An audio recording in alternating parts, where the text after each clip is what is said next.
Welcome to Tales by GB, a place where true African stories are told, not just with words, but with soul. If you've ever wondered what people can do for success, if you've ever heard whispers about charm and betrayal, if you've ever seen a friend become an enemy, then this story will keep you glued until the very last word. Her name was Priscilla, a name that carried beauty, hope, and quiet dreams. 2 years ago, she graduated from the university, a proud day for her poor but hopeful family. Her mother wept with joy. Her father smiled for the first time in a long time. Even the neighbors in their street celebrated with small gifts and praises. After all, Priscilla was the first in her family to go to the university, let alone finish it. But 2 years after graduation, nothing had changed. No job, no interview calls, no connections. She walked the streets of the city daily with her file in hand, sweating under the scorching sun, knocking on office doors, dropping CVs, and returning home with tired legs and a heavy heart. People started whispering. She went to university, but she's still begging her parents for money, some said. Beauty without luck, others murmured behind her back. One evening, she sat alone outside her mother's house with tears in her eyes. The moon shone brightly above her, but her life felt so dark. She wasn't lazy. She wasn't foolish. She just didn't have the help others had. That night, Priscilla made a decision. If the world won't give me a chance, I'll create mine. The next day, she used the small savings she had from NYSC to enroll in a catering school. It wasn't easy. She had to borrow money sometimes. She even cleaned the school's floors to pay part of her fees. But she was determined.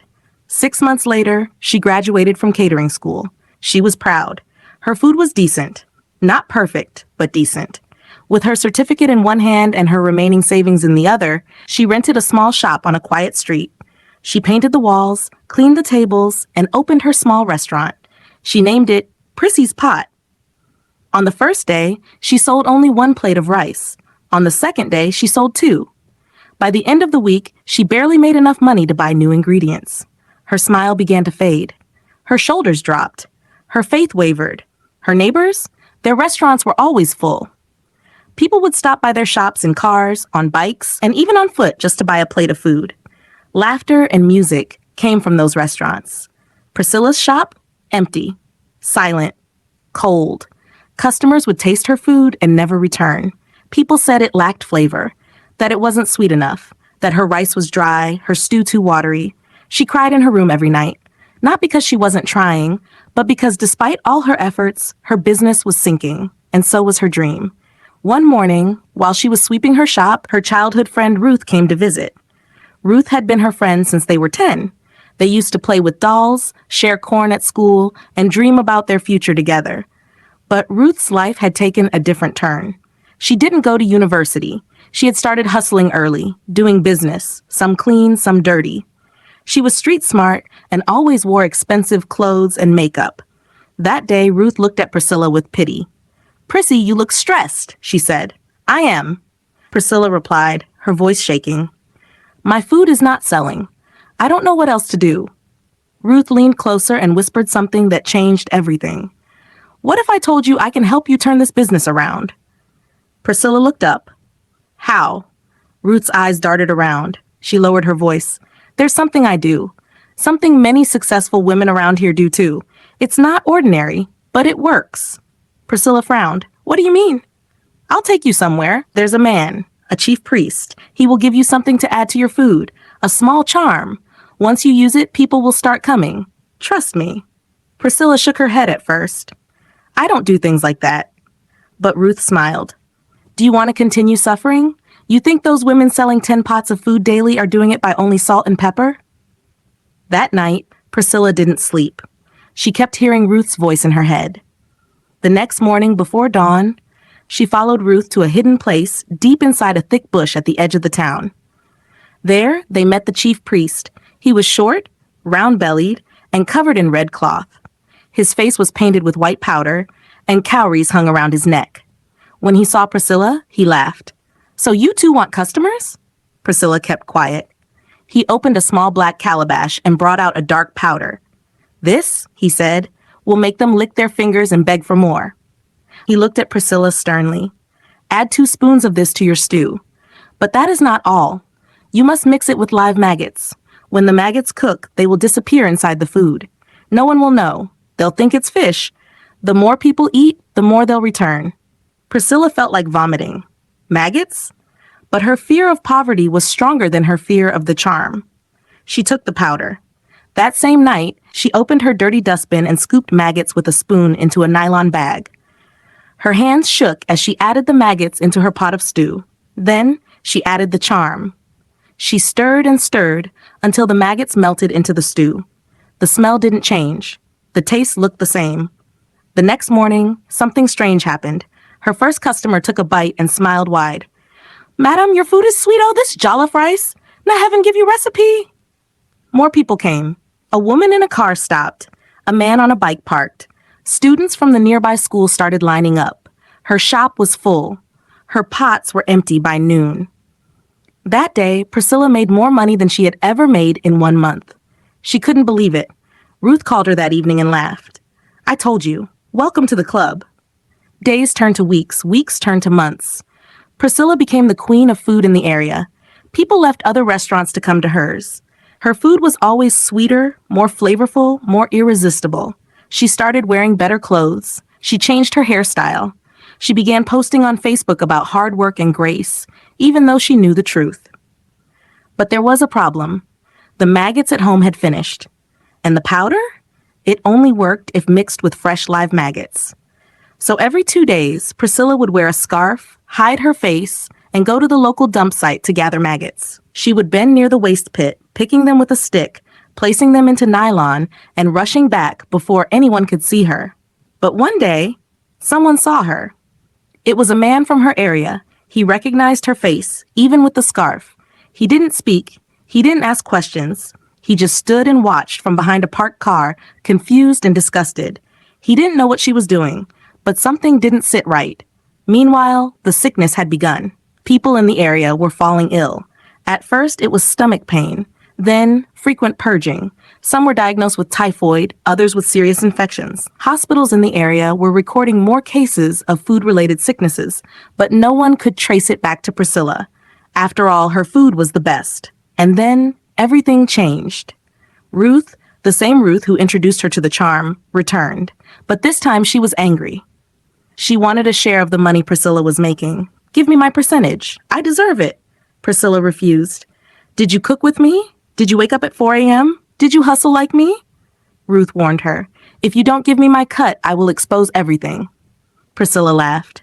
"Expose what? Go and try." Ruth left that day and swore to deal with her. What happened next shocked the entire community. Days after Ruth threatened Priscilla, she kept silent. No one saw her. She didn't return any calls. She stopped coming to the restaurant. But deep inside, Ruth was planning. She knew Priscilla wouldn't listen, so she decided to bring her down. She began by visiting the community leaders, elders who had served as voices of wisdom for years. She bowed before them, respectfully kneeling as tradition demanded. "I've come to report something," she said. The elders looked at her, concerned. She took a deep breath. "One of our daughters, a popular food seller in this area, is using charm to cook for people, and what she adds to her food is not just herbs, but live maggots and something from a native shrine." The elders sat back in surprise. "What are you saying?" one of them asked. "I am serious," Ruth replied. "Her name is Priscilla." The room fell silent. "Do you have proof?" one of the oldest men asked again. "This is a heavy accusation. You cannot destroy someone's name without evidence." Ruth lowered her head. "I don't have proof now, but I can get it." The elders looked at each other. "Until you do, we cannot act," they said firmly. "We must not disgrace a daughter of the land without clear evidence." Ruth stood up and nodded slowly. "Then I will bring proof." That night, she sat in her room, staring at her ceiling, thinking. She knew what Priscilla was doing. She had taught her everything. She knew the exact time Priscilla cooked. She knew how the kitchen was arranged. She knew where the secret ingredient was kept. All she needed was to catch her in the act. So she cleaned herself up, wore a sad face, and went back to her friend's shop the next evening. When Priscilla saw her, she folded her arms. "What are you doing here?" Ruth knelt immediately. "Please forgive me. I'm sorry for everything I said. I was angry. I was jealous. You've helped me before. I don't want to be your enemy." Priscilla didn't speak. Please, Ruth continued, let me help you tonight in the kitchen, like old times. Let us cook together. Priscilla stared at her. Then she sighed. Fine, be here before 10 p.m.? That's when I start cooking for the next day. Ruth smiled. Thank you. She left the shop, but she didn't go home. Instead, she walked straight to one of the elders' houses and knocked. 2 trusted elders followed her secretly with their phones. No noise, no village crowd, just the 3 of them. Before midnight, Ruth returned to Priscilla's restaurant. She came with a nylon bag filled with fresh maggots from her own dustbin. She didn't let Priscilla know what was inside. Should I wash the rice? Ruth asked casually. Yes, Priscilla replied. She was in a good mood that night. She had sold everything earlier. Business was booming. She was thinking of opening a second branch soon. When it was time to prepare the stew, Ruth moved close and handed over the nylon. Use this, she said. Priscilla opened it, smiled, and didn't even ask questions.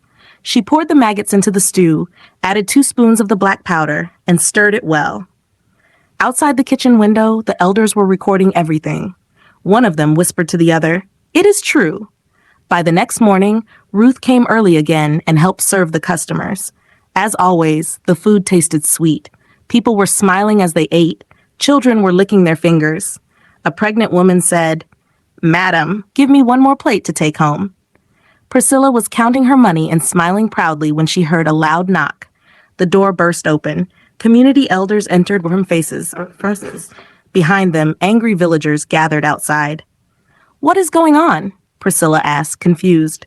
One of the elders stepped forward. "Don't lie. We saw it with our own eyes. We have it on video. We know what you're doing." Priscilla froze. "What are you talking about?" "Don't pretend. We saw you putting maggots and charm into the food last night. Ruth showed us everything. The evidence is clear." The video was played. Everyone saw it. Priscilla's hands trembling as she poured the maggots, the black powder, the stirring. She covered her mouth in shame. Customers in the restaurant started spitting out the food. Some ran outside to vomit. One man broke down crying. "I've been eating here every day, and you've been feeding me evil?" "I'm sorry," Priscilla whispered. She fell on her knees. Tears flowed from her eyes. "I was desperate. I didn't know what else to do. No job, no help, no support. I just wanted to survive." But the community didn't care. She was arrested immediately. The health officers came and sealed her shop. And just as she was being taken away, one elder asked her, "Who gave you this idea?" She hesitated, but then she looked up and said, "It was Ruth. She introduced me to the chief priest." Everyone turned to look at Ruth. Ruth's smile disappeared. "What? Me? You were the one who took me there. You were the one who told me to use the charm." Ruth began shaking her head. "No, I only followed you. I didn't force you. But the elders didn't believe her anymore. You were part of it. And you waited until you were denied money before you came forward. That means you were okay with it until you got jealous." Ruth was arrested too. The news spread like wildfire. The popular restaurant had been using witchcraft and filth to attract customers. Priscilla's parents collapsed from shock. Her mother was admitted to the hospital. Her father refused to leave the house out of shame. Children cried. Some who had eaten the food began vomiting again out of fear. Some people had to be rushed to the hospital, not because the food harmed them, but because their minds couldn't bear the truth. The chief priest was hunted down and taken by force from his shrine. He was stripped of all his charms and paraded in public. The community banned him. His shrine was destroyed. His name was cursed. But what hurt people most was that they trusted Priscilla. They loved her. She was their own. How could she do such a thing? And now her life would never be the same again. That was the end.